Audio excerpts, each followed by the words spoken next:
नमस्कार, स्वागत है आपका इंडिया न्यूज में। आपके साथ हूं मैं राजीव शर्मा और बुलेटिन की शुरुआत इस वक्त की बड़ी खबर के साथ कर लेते हैं। भूपेंद्र पटेल गुजरात के नए मुख्यमंत्री होंगे। इस वक्त की बड़ी खबर आपके टीवी स्क्रीन पर।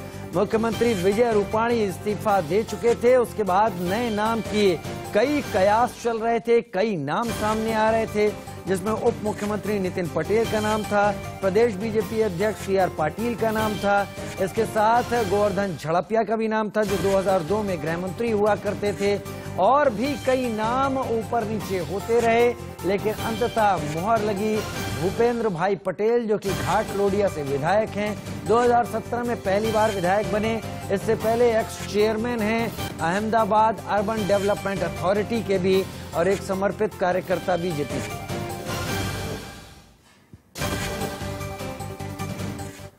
भूपेंद्र पटेल गुजरात के नए मुख्यमंत्री होंगे। सारी अटकलों को खारिज करते हुए और सबको चौंकाते हुए बीजेपी ने भूपेंद्र पटेल को गुजरात का सीएम बना दिया।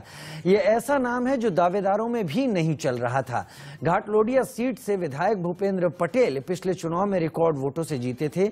उन्हें आनंदीबेन पटेल की सीट से टिकट दिया गया था। भूपेंद्र पटेल पाटीदार समुदाय से आते हैं। बीजेपी ने इस समुदाय की नाराजगी को दूर करने की कोशिश की है। बीजेपी ने ऐसे नेता को उम्मीदवार बनाया जो सबको साथ लेकर चल सके। इससे पहले सीएम पद के लिए नितिन पटेल, मनसुख मंडाविया, पुरुषोत्तम रूपाला, प्रफुल्ल पटेल और RC फल्दू के नाम भी सामने आए थे, लेकिन जब ऐलान हुआ तो वो चौंकाने वाला रहा। अब भूपेंद्र पटेल के सामने अगले चुनाव को जिताने की चुनौती है, तो सारे दिग्गजों को साथ लेकर चलने का चैलेंज भी उनके सामने है। 4 तस्वीरें आप मेरे साथ इस वक्त देख पा रहे हैं, और ये 4 तस्वीरें गुजरात की राजनीति के इर्द गिर्द बुनी जा रही तमाम कहानियों से जुड़ी हुई हैं।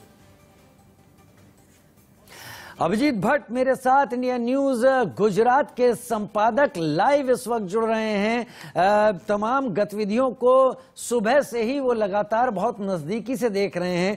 एक बार फिर अभिजीत भाई, चौंका दिया बीजेपी ने। जहां तक मुख्यमंत्री पद के लिए आए हुए नाम का सवाल है, भूपेंद्र पटेल के जरिए पाटीदार को साधने की तो कोशिश की है, लेकिन इससे चौंके वो लोग भी होंगे जिनके नाम इस लिस्ट में बहुत आगे चल रहे थे।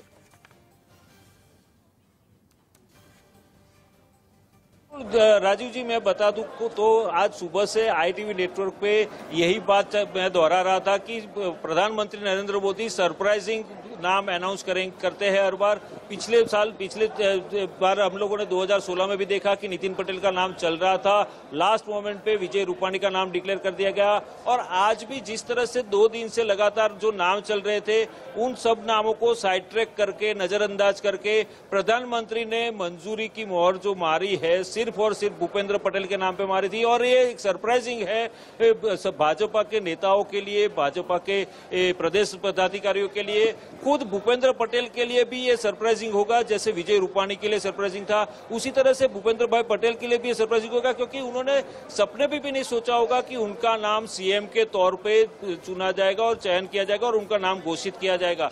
लेकिन जिस तरह से रिएक्शन जाने हम लोग इंडिया न्यूज ITV नेटवर्क ने सभी नेताओं के, तो सबका एक ही कहना है कि भूपेंद्र पटेल जो विधायक है घाटलोडिया के, और घाटलोडिया विधानसभा में 2 टर्म से जीतते आ रहे हैं, और उन्होंने जो काम किया है, अहमदाबाद की म्युनिसिपल कॉर्पोरेशन में स्टैंडिंग कमेटी चेयरमैन रह चुके हैं, औडा के भी चेयरमैन रह चुके हैं, उनका जो एडमिनिस्ट्रेशन पे पकड़ है, उनका दबाव है, उनका प्रभाव है, तो उनको एडमिनिस्ट्रेशन की सोच भी है और समझ भी है, तो उसके चलते उनकी पसंदगी की गई है। और प्रधानमंत्री ने बहुत सोच समझ के भूपेंद्र पटेल पे अपने मंजूरी की, अपने भूपेंद्र पटेल के नाम पे मंजूरी की मोहर मारी है।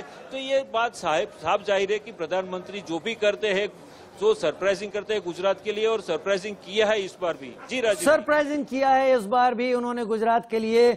अभिजीत भट्ट भाई, आपके पास आगे भी जानकारियों के लिए आएंगे। फिलहाल के लिए बहुत बहुत शुक्रिया, क्योंकि एक बड़ा अपडेट है, तमाम चीजें निकलकर गुजरात की राजनीति से इस वक्त निकल कर आ रही हैं। इस बीच भूपेंद्र पटेल ने क्या कुछ कहा है, आइए सुन लेते हैं। सब लाइव है यहाँ पे। अरे भाई कौन है? दादा थोड़ा नीचे करो। सब लाइव है। अरे भाई मोबाइल नीचे करो ना यार, ऊपर करो ना यार। क्या आराम से जो भी कर लेंगे। कौन है ये? कौन है यार? तुम कौन हो? कैमरा मैन सर है, बोलो। मैं क्या हूँ? सत्य का कैमरा। क्या आई कार्ड कहाँ है? बता दो। चल आ जाओ, बात में भी बता। मंच पर उपस्थित સર્વ વડીલોને અને સામે બેઠેલા દરેક વડીલ મને સૌથી નાનો ગણી અને આ જે કાર્યભાર મારા હવે મૂક્યો છે એ સૌની સાથે રહી અને નિભાવવામાં મદદ કરશે એ જ અભ્યર્થના ભારત माता की जय वंदे। प्रधानमंत्री नरेंद्र मोदी का शुक्रिया अदा कर रहे थे भूपेंद्र पटेल और ये कह रहे थे कि सबको साथ लेकर चलने की उनकी कोशिश होगी। लेकिन इस वक्त की बड़ी खबर ये है कि गृह मंत्री अमित शाह ने भी भूपेंद्र पटेल को बधाई दी है। मणिनगर सीट से विधायक हुआ करते थे वर्तमान गृह मंत्री अमित शाह, ज्यादा दूर नहीं है घाटलोडिया से, लिहाजा उन्होंने भी बधाई दी है। गुजरात के नए सीएम बनने पर बधाई। प्रदेश की विकास यात्रा में अहम योगदान अदा करेंगे, सुशासन जन कल्याण को आगे बढ़ाएंगे। भूपेंद्र पटेल को बधाई गृह मंत्री अमित शाह ने भी अब दे दी है।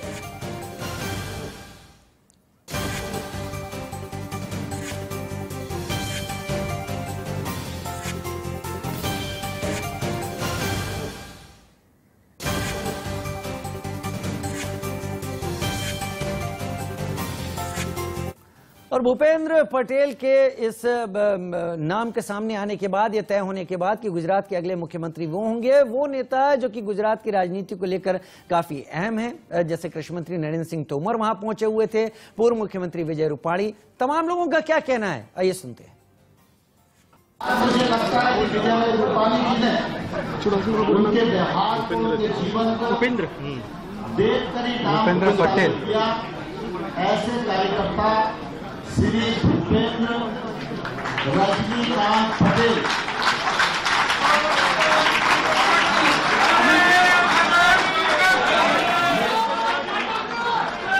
ये प्रस्ताव आ गया है, प्रस्ताव का समर्थन हो गया है। अमन भाई किधर बोलो, थोड़ा हाथ नीचे ना, थोड़ा सा। थैंक यू भाई।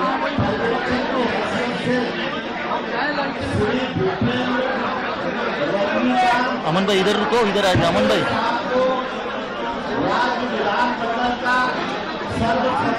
ये देखो आए इधर, ये रुको आगे चलो, थोड़ा आगे चलो। हमारे शीर्ष नेतृत्व ने ये जो निर्णय लिया है, भूपेंद्र भाई सक्षम है और आने वाले चुनाव उनके नेतृत्व में अवश्य भारतीय जनता पार्टी अच्छी तरह से जीतेगी, ये हमें सबको पूर्ण विश्वास है। रजनीकांत पटेल हमारे घाटलोडिया के जो विधायक हैं, जिनके पास एक प्रशासनिक अनुभव भी है, उनको सर्वसम्मति से चुना गया है और गुजरात भारतीय जनता पार्टी गुजरात के विकास के लिए पूरी तरीके से प्रतिबद्ध है। माननीय प्रधानमंत्री श्री नरेंद्र मोदी जी के नेतृत्व में, माननीय गृह मंत्री श्री अमित शाह जी और हमारे राष्ट्रीय अध्यक्ष श्री जगत प्रकाश नड्डा जी के नेतृत्व में हम गुजरात के विकास के लिए सब। तो हम लगातार उन तस्वीरों को देख रहे हैं जो इस वक्त गांधीनगर, अहमदाबाद, गुजरात या कुछ भी कहें, इस गुजरात की राजनीति से बदलती हुई तस्वीरों को सामने रख रही हैं। और हमारे साथ खास मेहमान इस वक्त जुड़ रहे हैं।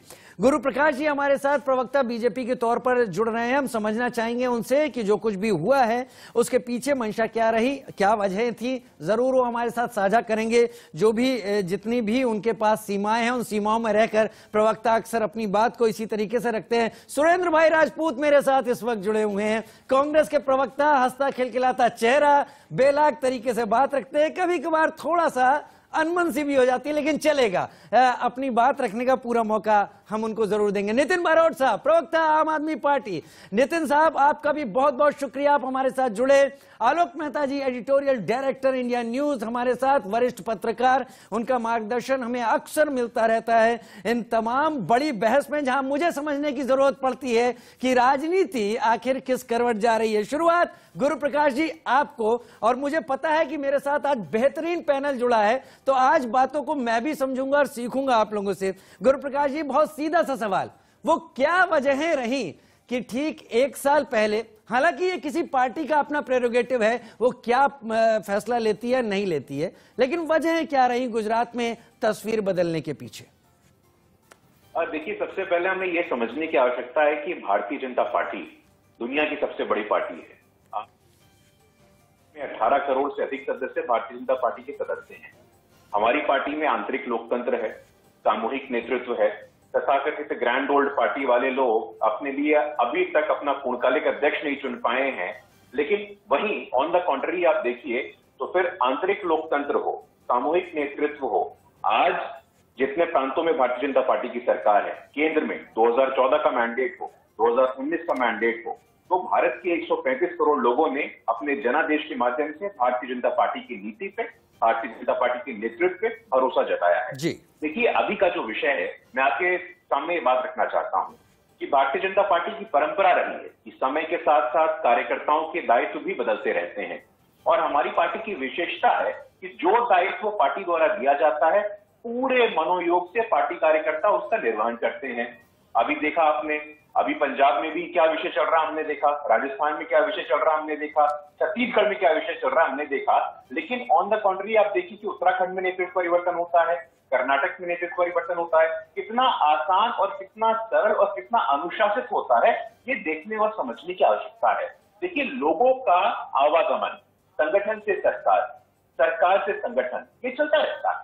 अपनी लोगों की विशेषता होती है, लोगों का अनुभव होता है, लोगों की कार्यशीलता होती है, लोगों का स्किल सेट होता है। अगर उससे संगठन में उनके अनुभव से लाभ मिलता है तो उठाना चाहिए ना, उसमें किसी प्रकार की कोई दिक्कत नहीं। बहुत अच्छा गुरुप्रकाश जी, आपने बहुत बातें कही है। संगठन में लाभ उठाना चाहिए और पार्टी तय करती है कि उसका कौन सा कार्यकर्ता कहां किस जिम्मेदारी के लिए फिट है। आपने मुझे बहुत कुछ बताया, लेकिन आपने इस बहाने जो कुछ एक दो चीजें बीच में रखी हैं, शायद सुरेंद्र भाई ने नोट की हैं अच्छी तरीके से।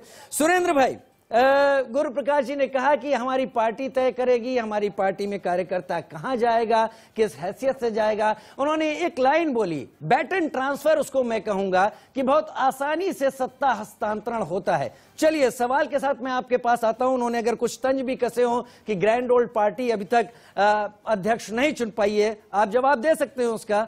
आप गुजरात से निकलती हुई तस्वीर को मजबूरी समझते हैं या बदलाव की एक बयान?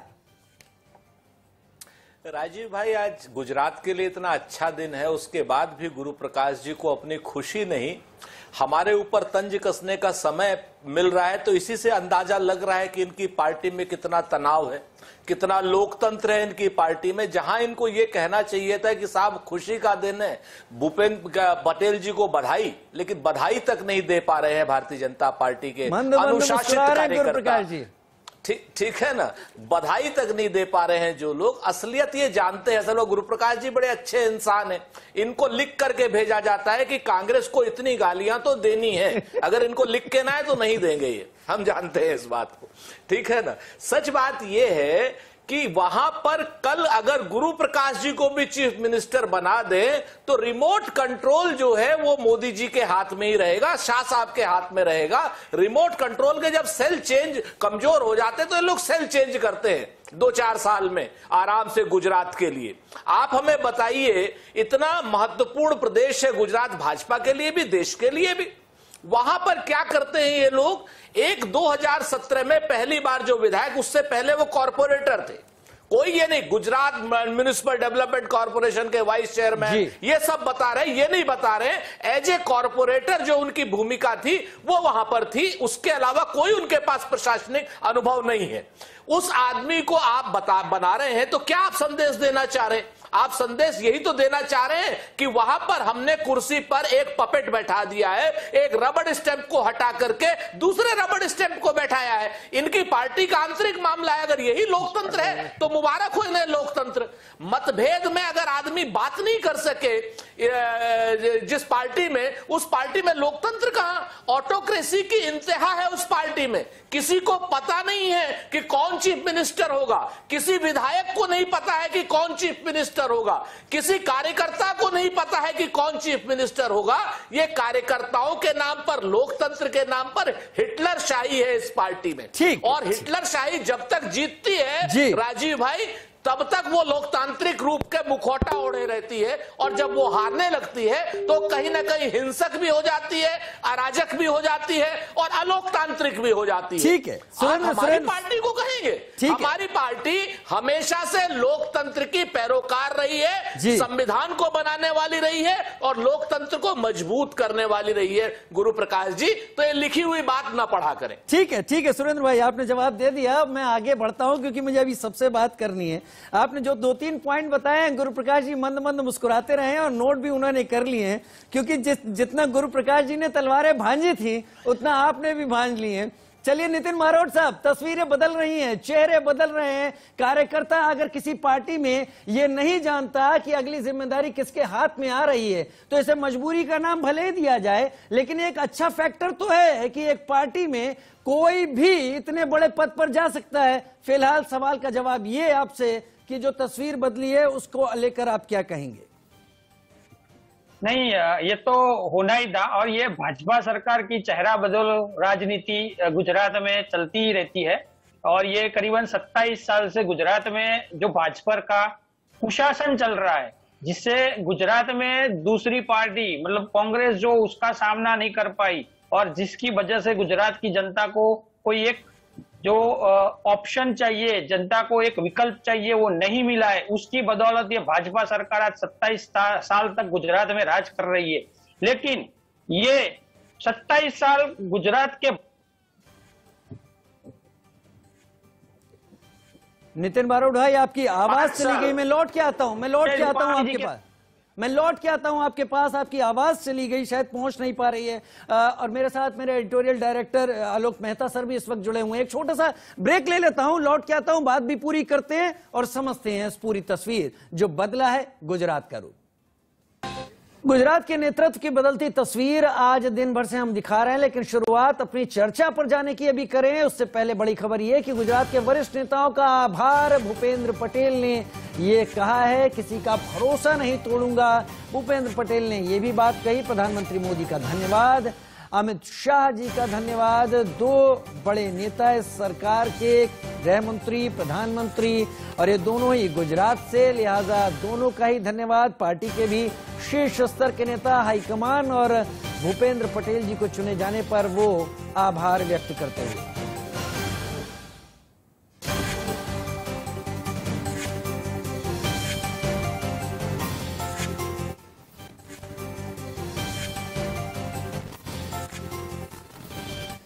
चलिए चर्चा पर चलते हैं, अपना वक्त जरा भी गंवाए बिना। नितिन बारोट भाई से मैं सवाल कर रहा था जब उनकी आवाज चली गई थी। नितिन जी, अपना जवाब पूरा कीजिए। हमने सुना कि आपने कहा कि 27 साल का कुशासन था भाजपा का और अब भाजपा उम्मीदवार चेहरे बदल कर बचाने की कोशिश कर रही है। आप जवाब पूरा करें, फिर मैं आदरणीय आलोक मेहता जी के पास जाऊं।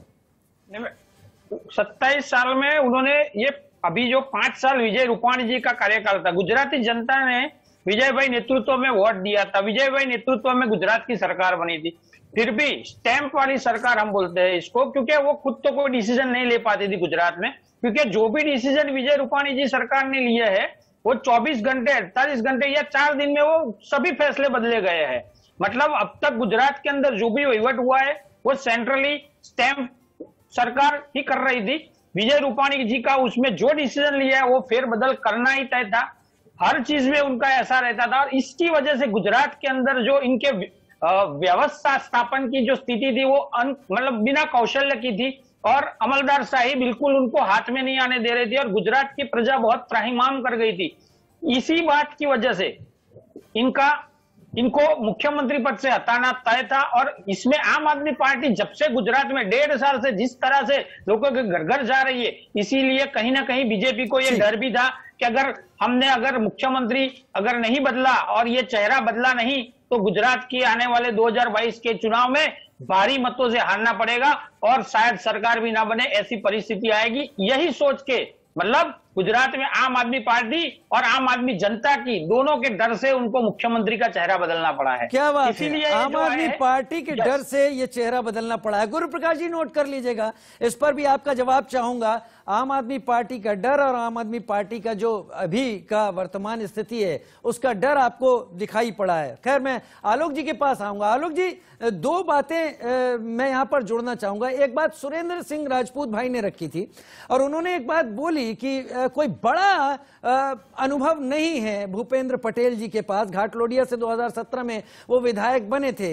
इसके अलावा जो कॉरपोरेटर के तौर पर ओडा के चेयरमैन, एक्स चेयरमैन रहे हैं, इससे ज्यादा कुछ नहीं है। वो जो इशारा दे रहे थे, क्या वो इशारा सही माना जाना चाहिए कि केंद्रीय नेतृत्व को अगले 1 साल में कोई ऐसा चेहरा गुजरात में चाहिए था जो कि केवल केंद्रीय नेतृत्व के द्वारा कही गई बातों को अमली जामा पहनाता रहे और उससे ज्यादा मीन मेख ना निकाल निकाले। क्या ये वजह हो सकती है अगले 1 साल में और केंद्रीय नेतृत्व गुजरात के चुनावों को देखते हुए मनचाहे फैसले, मनचाही रणनीति बना सके और जमीन पर उतार सके? आलोक सर। राजीव जी, बहुत धन्यवाद है। हमारे सारे मेहमान हैं और पार्टियों के नेता की प्रतिनिधिता अपनी जगह है। हम लोग, मैं तो सुरेंद्र राजपूत जी का प्रशंसा करता हूं, उन्होंने जो पहल की बधाई देना चाहिए। तो बल्कि मैं उनकी तरफ से और हमारे आपकी तरफ से भी नए मुख्यमंत्री भूपेंद्र पटेल जी को बधाई देते हैं और इसलिए मैं सुरेंद्र राजपूत जी का भी सम्मान करता हूं कि इस दृष्टि से लोकतंत्र में सबको ये कोशिश होना ही चाहिए कि यदि कमजोरियां हैं तो उसका फायदा दूसरी पार्टी को मिले। कांग्रेस पार्टी, आम आदमी पार्टी भी वहां कोशिश कर रही है, दिल्ली में जैसे आई वो पंजाब में भी करे, वो पूरे देश में करे। इसलिए गुजरात में 1-2 चुनाव उन्होंने जीते हैं, स्थानीय चुनाव जीते, ठीक है। इसलिए ये जो परिवर्तन हुआ है वो कुछ कमजोरियां होंगी, ये तो कौन उससे इनकार करेगा। क्या कमजोरी सब में कहीं न कहीं किसी की भी हो सकती है, लोकतंत्र में आवश्यक भी है। मैं खाली ये ध्यान दिलाना चाहूंगा कि भाजपा में भी पहले, हाँ, महाराष्ट्र में उद्धव ठाकरे जी की चर्चा नहीं करूंगा, वो आदरणीय है, लेकिन वो भी मान लो पहले कहाँ चुनाव लड़े थे मुझे ज्यादा याद नहीं है।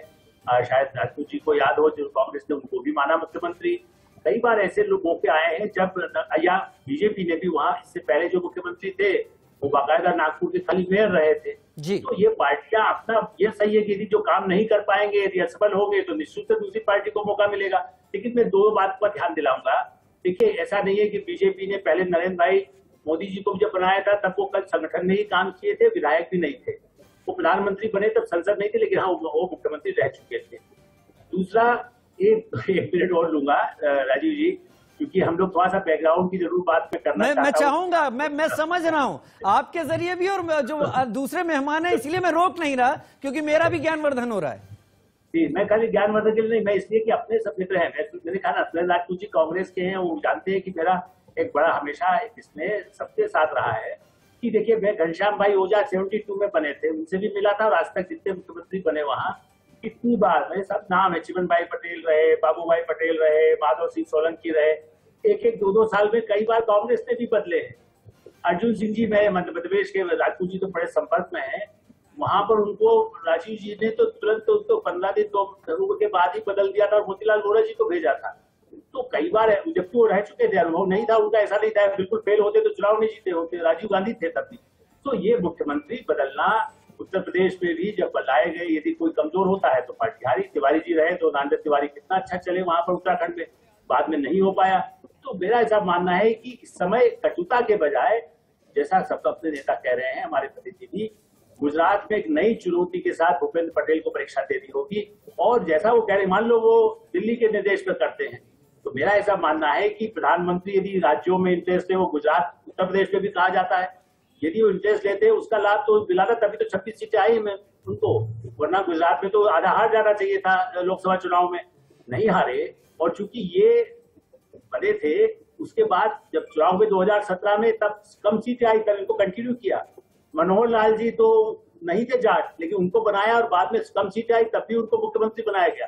तो जाति का आधार एक आधार हो सकता है, लेकिन हर पार्टी के लिए हम और आप जो हैं वो लोकतंत्र में विश्वास करते हैं, खाली जाति आधार नहीं हो सकता। काम है और ये चुनौती है, परिवर्तन किया, जो कमजोरियां रही है उसको विफलता गिनाएगी पार्टी, चाहे वो राहुल जी हो, प्रियंका जी हो, या अरविंद केजरीवाल जी हो, या और कोई पार्टी भी जाती है। लेकिन ये कहना कि लोकतंत्र में बदला है इसलिए सब कुछ विफल होता, तो ये भी तो इन्हीं की विफलता होगी ना केंद्र की, यदि वो नहीं काम कर रहे होते। लेकिन कहीं कहीं कमजोरियों को सुधारने की गुंजाइश, सुधारा जाना चाहिए। देखिए, 1 महीने पहले सुषमा स्वराज जी को दिल्ली में बना दिया गया था, 2 महीने पहले जी। तो मुश्किल हो गई बीजेपी को, 2 महीने पहले नहीं, मतलब 1.5 साल पड़ा है, अभी साल भर से ज्यादा समय है। तो यदि बदला है तो उनको काम करने का मौका मिल सकता है, और उसमें दबाव बनाए ये पार्टियां भी कि वहां गुजरात में जो कमियां रही है उसको दूर किया जाए। मैं कोशिश तो कर रहा था सर आपके जवाब के बाद मैं गुरु प्रकाश जी को इस डिबेट में लाता, लेकिन उनका ऑडियो और इस वक्त कनेक्शन 2-3 बार लगातार टूट रहा है। जैसे ही वो आते हैं उनके पास आऊंगा। सुरेंद्र भाई राजपूत मेरे साथ इस वक्त जुड़े हुए हैं। सुरेंद्र भाई, भूपेंद्र पटेल ने कहा कि मैं किसी को निराश नहीं करूंगा। सवाल इसके छिपा हुआ यह भी हो सकता है, क्या किसी ने किसी को निराश किया? और दूसरी बात यह कि विजय भाई रूपाणी ने अपनी तरफ से नाम प्रस्तावित किया और उन्होंने कहा कि आगे आने वाले चुनाव को भूपेंद्र पटेल के नेतृत्व में हम जीतेंगे। तो क्या उनके नेतृत्व में जीत नहीं रहते? खैर, ये सारे सवाल उठते रहते हैं, लेकिन वो 4 या 5 वजह आपको क्या लगती हैं? क्योंकि आपका भी कुछ आकलन होगा गुजरात को लेकर कि बीजेपी को ऐन मौके पर, अब वो वक्त आ गया था जब अपना काम दिखाया जाता, हमने ये सारी चीजें की थी, लेकिन चेहरा बदलना पड़ा। क्या मजबूरी आपको लगती है? आपका आकलन। देखिए राजीव भाई, एक बड़ा पुराना सा शेर था, कहते हैं ना कि समंदर ये तेरी खामोशी कुछ और कहती है, मगर साहिल पे टूटी कश्तियां कुछ और कहती हैं। और मेरी आंखों ने देखे शहर के कई मंजर, मगर अखबार की सुर्खियां कुछ और कहती हैं। मैं फिर से भूपेंद्र पटेल जी को इस कांटे भरे ताज के लिए बधाई दूंगा, लेकिन मैं फिर से आपसे एक ही बात कहता हूं कि ये रिमोट कंट्रोल्ड हैं। भारतीय जनता पार्टी के केंद्रीय नेतृत्व ने, पीएम साहब ने और एचएम साहब ने, अमित शाह जी ने बहुत चालाकी से अपनी नाकामियों का ठीकरा विजय रूपाणी जी के सर पे फोड़ करके और किनारे कर दिया उनको। आप देखिए, कोरोना काल में अगर किसी भी स्टेट को हाई कोर्ट से डांट पड़ी है और बुरी तरीके से डांट पड़ी है तो वो गुजरात राज्य है। इस बात को क्या आलोक मेहता जी झुठला सकते हैं? सबसे ज्यादा डेथ जो हुई है कोरोना काल में, जिस तरीके से हुई है और उनको छुपाया गया है, वो गुजरात में। दैनिक भास्कर की उस रिपोर्ट को क्या आलोक मेहता साहब झुठला सकते हैं? आप इस चीज को देखिए कि सबसे ज्यादा रेमडेसिविर की कालाबाजारी और जगह पे तो कालाबाजारियों ने की है, लेकिन आधिकारिक रूप से उसको कालाबाज, क्योंकि किसी के पास अगर ड्रग लाइसेंस नहीं होगा तो उसको कालाबाजारी ही कहेंगे। सीआर पाटिल जो गुजरात प्रदेश के अध्यक्ष हैं, उनके पास सबसे बड़ा जखीरा प्राप्त होता है रेमडेसिविर का, और उस पर कोई कार्रवाई नहीं होती है। और सीआर पाटिल और विजय रूपाणी का झगड़ा जग जाहिर था, ये भी अपने आप गुरु प्रकाश जी आ गए। गुजरात कुपोषण, सुरेंद्र भाई आपने बहुत अच्छी बात उठाई। मैं गुरु प्रकाश जी को सीधे ला रहा हूं। एक मिनट सुरेंद्र भाई, आपने बहुत अच्छी बात उठाई। गुरु प्रकाश जी, 2 बातें सुरेंद्र भाई ने कही। एक तो विजय रूपाणी पर नाकामियों का ठीकरा फोड़ा गया है, इसका भी जवाब आपसे चाहिए। और वो यहां पर रेमडेसिविर को लेकर कोरोना के दौर में जो कुछ भी गुजरात में हुआ, उस पर कोर्ट की तरफ से उनकी खिंचाई पर बोल रहे थे। ये बात तो हमने भी सुनी है अहमदाबाद और गांधीनगर के सर्किल में कि जब सरकार रेमडेसिविर नहीं दे पा रही थी, तब बीजेपी का प्रदेश ऑफिस कह रहा था कि आप हमारे पास आए, हम दे देंगे। तो संगठन और सरकार में एक टसल लगातार चल रही थी। क्या ये तमाम चीजें नाकामियों के तौर पर जनता के सामने पहुंची और आज की सूरत पैदा हुई? गुरु प्रकाश जी, आप जवाब दें इसका। नहीं राजीव जी, ऐसा है कि महाराष्ट्र में तो लगता है कोई मौत ही नहीं हुई है। पूरे सेकेंड वेव में 1/3 से अधिक मौतों की खबर महाराष्ट्र से आई है। महाराष्ट्र में किसका शासन है मैं पूछना चाहता हूं। और लगातार रिमोट कंट्रोल, ये नेशनल एडवाइजरी काउंसिल, जिम्मेवारी से या उनसे बुलवा लीजिए, कोर्ट ने टिप्पणी नहीं की हो तो बताएं। क्या मजाक करते हैं आप लोग? महाराष्ट्र को लेकर के सुप्रीम कोर्ट ने तारीफ की है महाराष्ट्र की सरकार की। सुरेंद्र भाई, आप पढ़िए, क्योंकि आप तो प्रोफेसर है, आपको पढ़ना चाहिए, आप प्रोफेसर हैं, आपसे संबित पात्रा जैसी थेथराई की उम्मीद नहीं की जाती है। चलिए सवालों का जवाब सुरेंद्र भाई, अब मौका दे देते हैं, अब उन्हें सुन लेते हैं। ये बात आपकी सही है कि सुप्रीम कोर्ट ने महाराष्ट्र मॉडल की तारीफ की है, ये हम सब ने सुना है। मैं गुरुप्रकाश जी आपको पूरा मौका दे रहा हूं, अभी जो बचा हुआ है मेरे पास। मैंने जो सवाल पूछा आप उसी पर आ जाएं, गुजरात की स्थिति पर आ जाएं, और वर्तमान से क्या ये माना जाए कि जो कुछ भी कमियां रह गई थी उसके चलते ये सब करने पर मजबूर होना पड़ा, या फिर एक बहुत बेहतर भविष्य अब इसके बाद बीजेपी के लिए गुजरात में होने वाला है? राजीव जी, मैं आपसे आग्रह करूंगा कि बिना हस्तक्षेप के मुझे समय दिया जाए, क्योंकि मैं जिस संगठन का यहाँ प्रतिनिधित्व करता हूँ उसके 18 करोड़ सदस्य हैं और वो विनम्रता की अपेक्षा रखते हैं। मेरे संगठन के कुछ संस्कार हैं और जिस प्रकार के शब्दों का उपयोग अभी कांग्रेस की प्रवक्ता कर रही है, उनके संगठन के संस्कार है, उनके परिवार के संस्कार है, मैं उस पर टिप्पणी करना नहीं चाहूंगा। लेकिन महाराष्ट्र में ये जग जाहिर है कि 1/3 से अधिक मौतें हुई है। रिमोट कंट्रोल की बात करते हैं, सोनिया गांधी के पास क्या क्वालिफिकेशन था? National advisory council, all the power, zero accountability, वो ये अकाउंटेबिलिटी नहीं थी। मनमोहन सिंह जो कि एक लोकसभा चुनाव तक नहीं लड़े, वो सरकार चला रहे थे। सोनिया गांधी के पास कोई प्रश्न उठा करके गुजरात से छुड़ना क्यों चाहते हैं? सोनिया गांधी जी 5 से 7 बार की सांसद थी। सोनिया गांधी जी के बारे में आप इस तरीके की बात करेंगे, काम में और संबित पात्रा में कोई अंतर नहीं रहेगा। आप कर लीजिए, आप बोल लीजिए। मैं नहीं बोलूंगा राजू जी, अपने संस्कारों का परिचय दे रहे हैं, अपने संस्कारों का परिचय दे। मैं बहस करने के लिए आता हूँ, मैं डिबेट करने आता हूँ। आप भी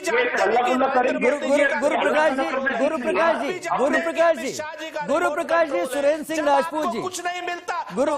गुरु प्रकाश जी, पूरे आदर के साथ कहूंगा कि सुरेंद्र प्रकाश जी भी मेरे मेहमान हैं, वो भी आदर का भाव रखते हैं, मैं भी उनके लिए आदर का भाव रखता हूं, आपके लिए भी वही रखता हूं, नितिन बारोट जी के लिए भी, आलोक मेहता जी के लिए भी। आप मुद्दे से लगातार अगर भटकते रहेंगे तो वो बीच में अपनी बात रखेंगे। खैर, मैं आलोक मेहता सर के पास आऊंगा, लास्ट 10 सेकेंड, मेरे पास समय नहीं है। आलोक मेहता जी, आपने सारी चीजों को सुना अभी तक, सारांश आपको क्या निकल कर आता है, क्योंकि आपका अनुभव बहुत लंबा है, हम सबसे कहीं ज्यादा है। देखिए राजीव जी, मैं फिर से यही कहूंगा, गुरु प्रकाश जी अपनी बात कह रहे थे कि केंद्रीय नेतृत्व से सलाह मशविरा करके ही राज्यों में काम अच्छा हो सकता है।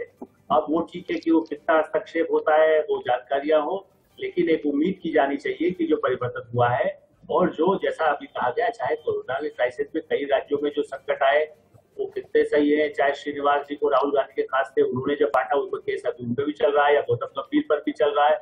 तो ये सब अब छोटी छोटी बातें, यदि किसी ने सहायता के लिए किया, गलत किया, सहायता में भी यदि कोई गलत तरीका अपनाया गया तो हम उसकी आलोचना हो सकती है। लेकिन ये आज का वक्त ऐसा है, मेरा कहना यही होगा, हम इंडिया न्यूज से पहले दोनों हमारे जो मेहमान हैं तीनों, यही कहूंगा कि नए परिवर्तनों के साथ नई आशा होनी चाहिए, संभावनाएं सबके लिए उससे बनेगी। भाजपा यदि अच्छा कर सकेगी तो निश्चित रूप से उसको आगे सफलता मिलेगी, और आम आदमी पार्टी जैसा दावा कर रही है, यदि कांग्रेस के साथ कोई उसका बिल्कुल वो नहीं है, सिद्धू जी का ही समर्थन करके वो वहाँ अपना फिर जमा ले पंजाब में, या वहां भी जाकर के हार्दिक पटेल के साथ समझौता आम आदमी पार्टी कर ले, हम इसलिए नहीं, हम तो ये मानते हैं कि लोकतंत्र में एक स्वस्थ प्रतियोगिता हो और जनता का उसका लाभ हो, स्वस्थ प्रतियोगिता हो, जनता को लाभ हो, और जो नए परिवर्तन होते हैं वो नई संभावनाएं पैदा करते हैं। एक बार फिर हमारे तमाम पैनल की तरफ से अगर सभी इजाजत दे तो मेरी तरफ से गुजरात के नए परिवर्तन को ढेर सारी बधाई, कि गुजरात की जनता के लिए अगले आने वाले साल में कई बेहतरीन काम करेगा।